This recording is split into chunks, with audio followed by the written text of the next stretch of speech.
Hello IB to the esteemed and honorable panel of judges. My name is Resia Militatin. I'm 17 years old and I will be representing my school, SMK St. Patrick Mambakut, in the selection of Nilam representative for state level in English category. So today, I would like to share a few books that have really captured my heart. First up, we have The Little Prince, or originally known as Le Petit Prince, by Sir Antoine de Saint-Exupéry. Knowing a little bit about the writer, Sir Antoine de Saint-Exupéry was born on June 29, 19,000.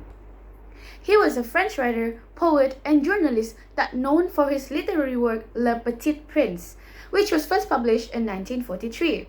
As for today, Le Petit Prince has become the best-selling and most translated book in the world. The story begins with the narrator's disappointment on the nature of grown-ups that are unable to interpret his drawing as a child. So eventually, he quits drawing and decided to become a pilot. One day, the narrator's plane crashes in the middle of nowhere, and that's where everything changed when he met the little prince. The two immediately clicked with each other and decided to become a good friend over the short period of time.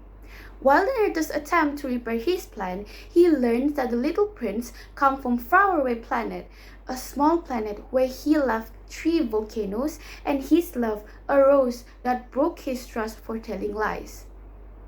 The little prince also shares about his adventures across the universe, where he experienced strange and narrow-minded world of the grown-ups. Not only that, the prince also visited Earth and encountered a snake who speaks in riddle, and also befriended with a fox that teaches him the important things in life. The story ends with the narrators made it to the Earth, but the prince is nowhere to be found. Upon finishing the book, I can't help but to recall a famous quote by C.S. Lewis that really suits this book. A children's story that can only be enjoyed by children is not a good children's story in the slightest. Now, I believe this is true because this book is full of hidden messages that one can only understand once they are grown up. If we were to read this book as a kid, we may perceive this book as a fun fables. However, as an adult, this book is more than that. This can be seen as on how much the author are using satire and caricatures to portray how different adults may view life. This story addresses the theme of comparison between adults and children's typical traits. Ignorance, greedy, power thirst depict the grown-up traits. Children, on the other hand, are portrayed as imaginative, open-minded, and naive. For me, I really love how this book is full of life lessons, mainly on morality, love, and everything surrounding these things. Each chapter just packed with its own unique lesson.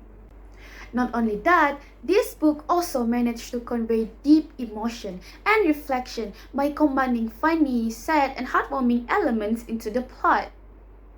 It is only with the heart that one can see rightly. What is essential is invincible to the eye. This one quote has deeply moved me as it calls out for us to believe and follow our hearts in making decisions. Next is Animal Farm by George Orwell. The book tells a story about a group of farm animals that rebel against their human farmer, hoping to create a society where the animals can achieve equality and freedom. Despite getting their freedom, things started to go down as the Napoleon takes charge and ended up behaving more worse.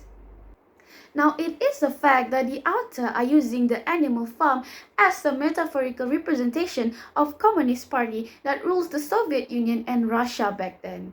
I would say the story seems like a simple tale. However, George Orwell has successfully depicted a heavier concept that emphasizes on human society, be it capitalist, socialist, fascist, or even communist.